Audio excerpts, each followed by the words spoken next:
Hey team, I wanted to make a quick video about this book, Dairy Cattle Science. I have been reading it.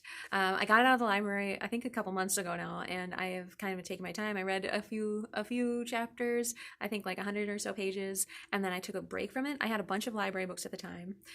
This was when I was reading a bunch all at one time, trying to read as many as possible. So it was around that time period. It was just a little bit longer, and so it got pushed to the side so I could quick finish some other ones, and then I had a hard time picking it back up.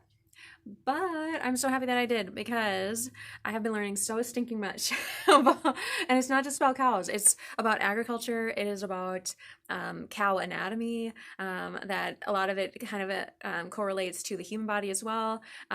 So it's been so interesting, just like kind of nerding about cows and about agriculture, and I'm learning about the environmentalism and saving the planet, and I'm still trying to save water. And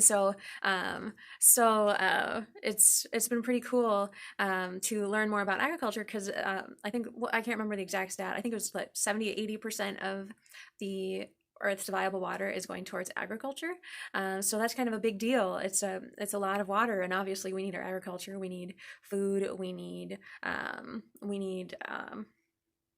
ethanol, and things like that. So biofuels, and so it's really good to know about agriculture, but it's also been very interesting because it's talking about plants in how they grade like different forages and feeds for the cows, and I feel like a lot of that is actually applicable to our foods as well. And I had never heard about that in the human discussion of nutrition.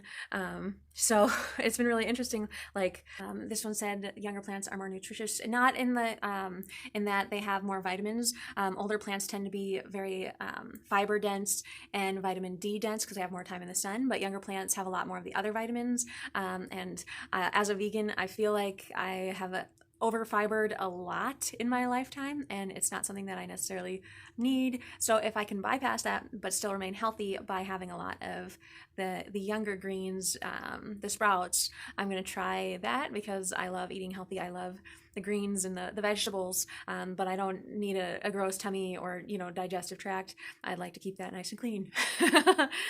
So it's been really, really cool to read about this.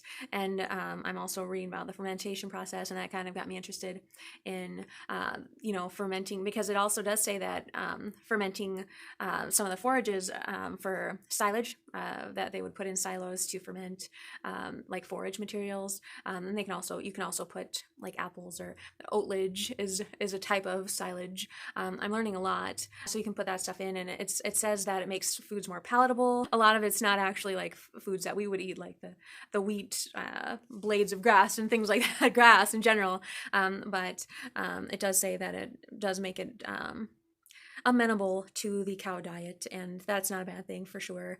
Talked about adding molasses in, or oh, sorghum molasses, sorghum syrup, which I was very interested in as well. I'd love to try it. Wood sugar, that's another one, where they use like wood, and they kind of juice it like they would with like maple syrup, and then they boil it down, and it is wood sugar or wood molasses.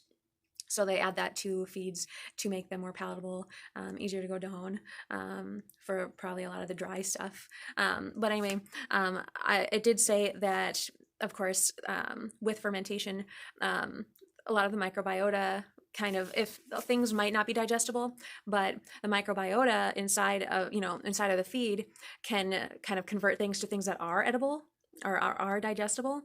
And so then you can go ahead and eat it, and you might actually get more nutrition than you would have originally, because of the microbiota created a chemical reaction and converted that to something that you can actually digest and can actually eat, which is pretty stinking cool. It made me kind of rethink my microbiota quite a bit, and like nutrients. It said, I think it said, I'm going to have to clarify this to be sure, but that the foods can have more nutritional value if they are fermented, and it might just be because of the microbiota, obviously, or just some sort of chemical reaction. But I thought that was pretty cool.